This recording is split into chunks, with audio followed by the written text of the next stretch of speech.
Franklin Richards has been introduced into the MCU, so we're going to look at what that could mean for the future of the franchise, and we're also giving away a comic that could be valued up to $3,000. So let's get after it.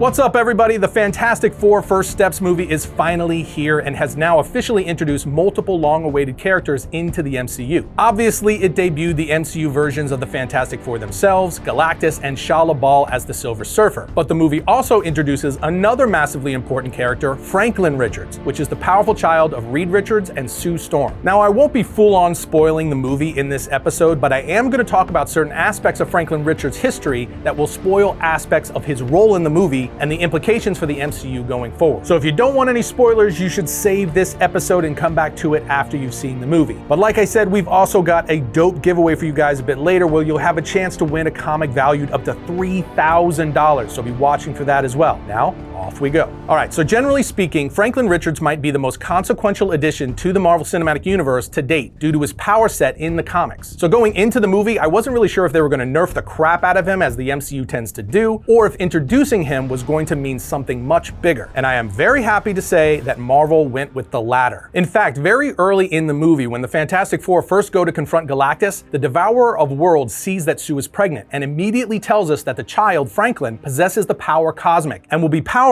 enough to end his ceaseless hunger. He even offers to spare the Earth in exchange for their child. Now, Sue and Reed obviously refuse that offer and the Fantastic Four fight their way back to their ship and such, but the rest of the movie essentially centers around that revelation about Franklin. And for good reason, because by introducing Franklin Richards in his true form, the MCU likely just introduced a central figure in the Doomsday and Secret Wars plots, and potentially the catalyst for the full reset of the Marvel Cinematic Universe at the end of Secret Wars. I mean, just imagine a toddler that holds enough power to alter reality and create an entire universe. That's Franklin Richards. He's basically a walking multiversal powerhouse who could be used in a variety of big ways in Avengers Doomsday, Secret Wars, and beyond. Having said that, any of you avid Marvel fans watching already know exactly what I'm talking about. But for those of you who are new to this pint-sized reality bender, let's dive into the comics and paint the picture for you, including his origin story, his insane abilities, the key story arcs that shaped him, and of course, some Franklin Richards reading recommendations so you can keep the party going after the show. So grab yourself a drink and a snack, hit that like button, and hold on to your butts. All right, Franklin Benjamin Richards was created by the iconic duo of Stan Lee and Jack Kirby, and his first appearance was in Fantastic Four Annual number 6 in November 1968. And as is often the case when it comes to the Fantastic Four, Franklin's story begins with a cosmic rescue mission, except this time the mission is to save Sue Storm and her unborn baby. Essentially, over the first few pages of the issue, we learned via a conversation between Reed Richards, Johnny Storm, and Ben Grimm that the same cosmic radiation that gave the team their powers was still in Sue's blood, and the energy spikes threatened both Sue and the baby. So to save them both, Reed Richards and his team dove into the negative zone where they stole Annihilus's cosmic rod to stabilize Sue's condition. In the end, after a crazy battle with Annihilus and several close calls, that daring heist saved the day and Sue gave birth to her son Franklin just moments after the team returned to Manhattan.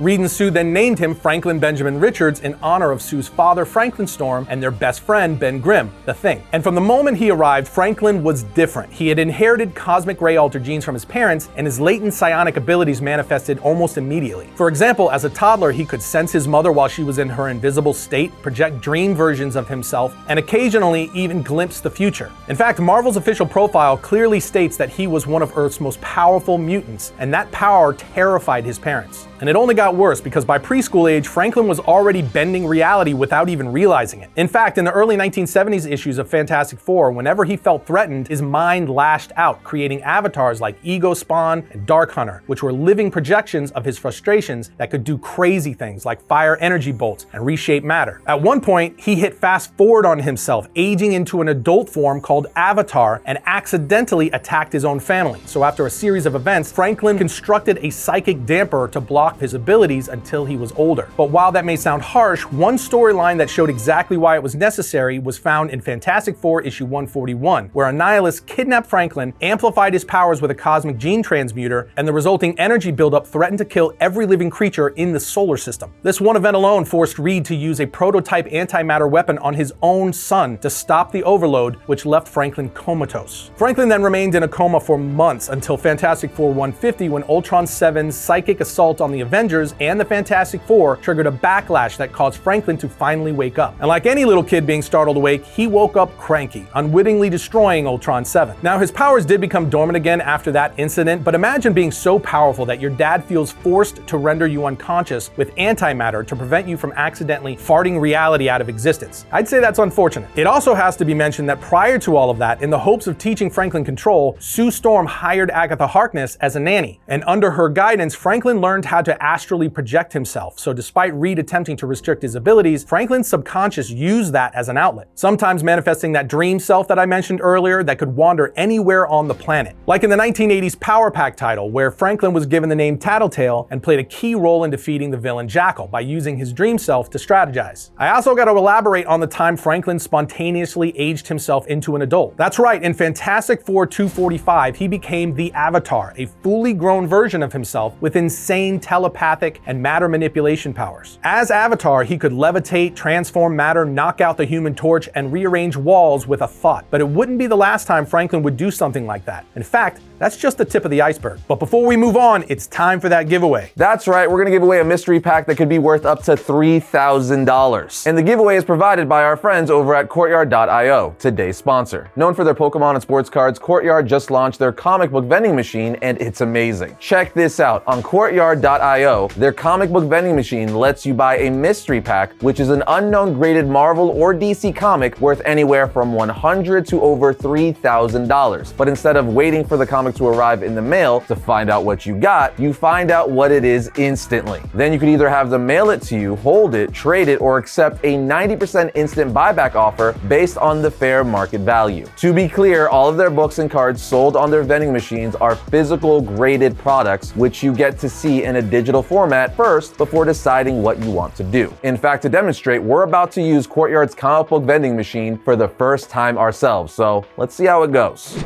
So I'm about to go on Courtyard.io, go to their comic book vending machine, which is brand new, buy a pack, rip it, and see what comic I get. All right, so I'm on the homepage right now of Courtyard.io. We're gonna go to vending machine. Then on the top right corner, they have a comics link. You click that, it brings you to the bottom to the comic pack vending machine. You click that. Then once you're here, you get to see the digital vending machine. We click buy it now, because that's the whole point of this. It's gonna take a second to load, and then it'll pop up your pack, and then you click the reveal, and we get to see what we got. All right, here it is. I'm nervous. Let's see what it is. Click to reveal. Drum roll, please.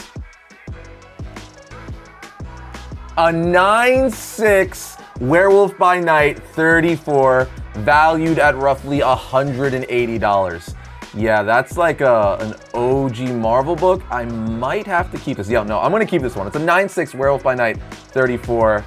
Yeah, valued at just under $200. Because remember, the cool thing about this vending machine is that you could either keep the book, have it shipped to you, and then have it in hand, or you could sell it back. And the sell back value for this specific issue right here is $161. So if you don't like the comic you got, you could sell it back for 90% value. But like I said, I'm gonna keep this one. I'm a fan of Werewolf by Night. It's a great copy, 9/6 CGC. But who knows, maybe once we get it, we'll give it away to one of you. I'm telling you, I was shocked at how much fun it was ripping those packs, and the value you get back is solid, especially with Courtyard's guaranteed 90% buyback offer just sitting there as a safety net, because that's not a luxury you get ripping mystery packs anywhere else. But to win your own mystery pack and snag a book worth up to $3K, all you have to do is use our link below and create a Courtyard account. Then use promo code VARIANT10 on your first Courtyard order to enter the giveaway. But you only have 10 days to enter. Not only does Courtyard now have comics, but they also have great Pokemon and sports mystery packs starting at just $25. Again, to enter the giveaway, just go to Courtyard.io or click the link below and use our code VARIANT10 at checkout. So happy hunting. Man, that's just a great freaking giveaway, and I hope you win. But now let's drill down further and get a full view of Franklin Richards' power set, because honestly, it reads like a greatest hits of cosmic abilities. In fact, Marvel actually ranks his energy manipulation and reality warping at the highest levels. At his core, he can alter matter, energy, space, and even time. Telepathy and telekinesis lets him read minds across vast distances and move objects with a thought. But those honestly are party tricks compared to his real capabilities. And this is also where you'll really start to see why we think Marvel Studios just introduced the hero that will save and/or reset the entire MCU. And that starts with Franklin's signature move, which is creating pocket universes. Like during the 1996 Onslaught crossover, where the psionic villain Onslaught threatened the entire Marvel universe. And during the battle, all of Marvel's heroes seemingly died fighting him. So in desperation, Franklin tapped his deepest reserves to create a Heroes Reborn universe, where they survived. He even recreated some heroes from memory. Franklin then carried this pocket Earth in a blue globe until the heroes could return home, after which the orb was placed on the far side of the sun. But this wasn't his only act of universe crafting. When threatened at Emma Frost's Massachusetts Academy, he opened a dimensional gate that stranded Man-Thing and Leech in a fairy tale realm. In another instance, Franklin combined his powers with his sister Valeria to resurrect Galactus. Yes, resurrect the Devourer of Worlds in order to stop the cosmic force Abraxas. And the thing is, he can do all of this because of his bond with the power cosmic, which allows Franklin to rewrite the laws of physics, conjure life from nothing, restore dead heroes, or send continents through time. He sometimes even shows precognition, glimpsing futures and preventing disasters. He generates force fields stronger than his mother's, teleports across galaxies, and knocks cosmic entities off their feet. In fact, the Celestials said it all when they identified Franklin as the culmination of their genetic experiments and a being whose powers could rival their own. And if you're not sure how crazy that statement is, check out this episode on the Celestials themselves. Then there's the instance where Mephisto, who was also finally introduced into the MCU in the Ironheart series on Disney+,